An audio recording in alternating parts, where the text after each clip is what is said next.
Good morning. Today's subject, oh man, what's kitbashing and what's a couple good kits to use or I should have around to do this. So I figured we'd use this Delray as an example. Okay. Kitbashing is when you take maybe a motor from one kit, front suspension from another, maybe bucket seats from another kit, tachometer from another kit, maybe a different steering wheel, and you take it and you put it all together. Okay, so I'm going to use this Delray as an example. Okay, now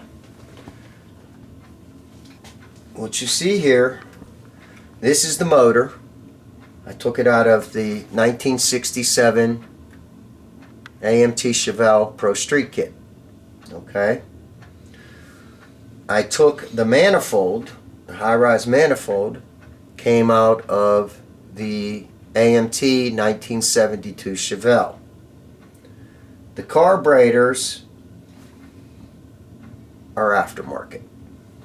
The stacks, well, they're aftermarket too. That's parts by Park.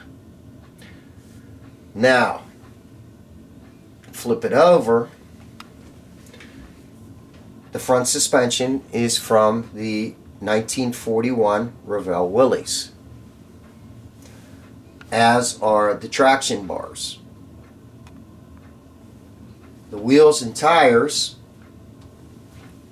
they're aluminum. They're made by JDS Racing, who can be found on Facebook. And you put it all together.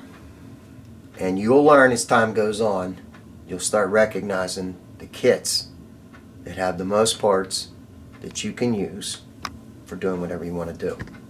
Now, what kits? Off the top of my pointed little head, some of my favorites. The aforementioned Revell 1941 Willys. First off, you get an excellent set of wheels and tires. You get slots. Nicely done. They're chrome. You can also get the tires and or motor from the Pro Street.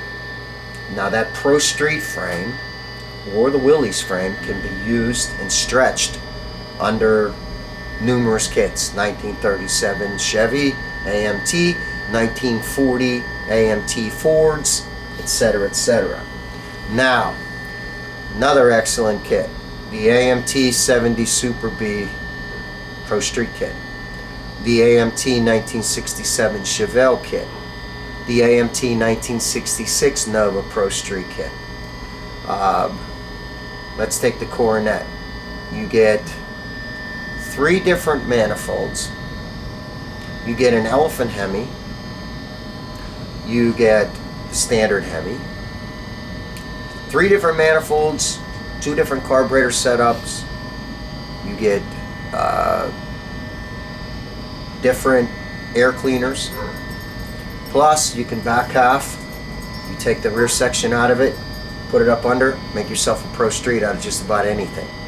Same way with the 66 Nova, you get a nice looking little small block Chevy which you can put in just about anything. You get a nice set of wheels and tires, you get bucket seats, all these kits. You set them off to the side, rob Peter to pay Paul. That's basically what kitbashing is. Now you're gonna end up with quite a few parts laying around, but hey, that's okay. That's what it's all about. But to build your dream car, you have to, check out, look and see what each kit has. And the aforementioned wheels, tires, motors, interior parts, tachometers, the motors themselves, different valve covers, etc., etc. So if you want to build your dream car, this is the best way to approach it as far as I'm concerned. This is kitbashing. Okay? And you can always find parts through Jim Pardini with Partsorama. Check him out on Facebook. I think he's got what, Jake, now 6?